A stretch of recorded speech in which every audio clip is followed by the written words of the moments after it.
My name is Dr. Funke Baffour-Awuah. I'm a clinical psychologist and I've been working in education for the past 11 years.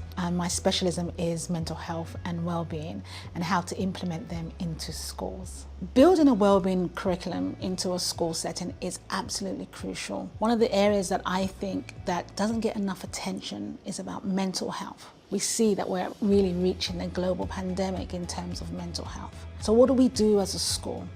And the things that I advocate for is making sure that the school community, and that means all stakeholders, are engaged with whatever initiatives that you have in place. Now, for example, you may have an initiative that every single morning the school has a mindfulness practice. And this is something that I've seen in certain schools, and they've actually talked about the outcomes in terms of behavior and engagement.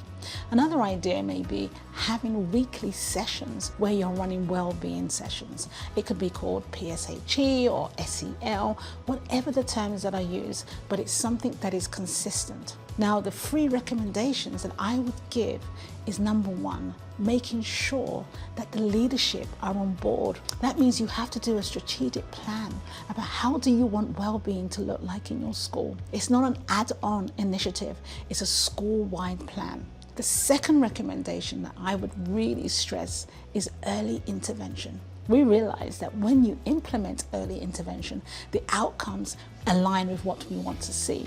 It's because we're missing the early interventions why we're seeing so many young people struggling with their mental health. The last recommendation, and is very close to my heart, is making sure that the school takes a whole school approach to mental health and well-being. That would be when you walk into the school community, students, staff, parents are talking freely about mental health. They're engaged. You've got your parent associations engaged with well-being initiatives that is happening for the school community.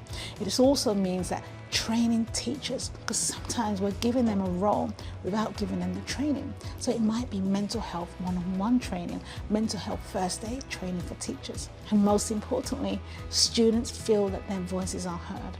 I've worked with communities in schools where they say, why doesn't the teachers just listen to what we need? Because sometimes what happens, we're implementing from the top down. And if we're going to look at down being the students, where is the student voice? So please take note of these 3 recommendations so that you can have a thriving school community.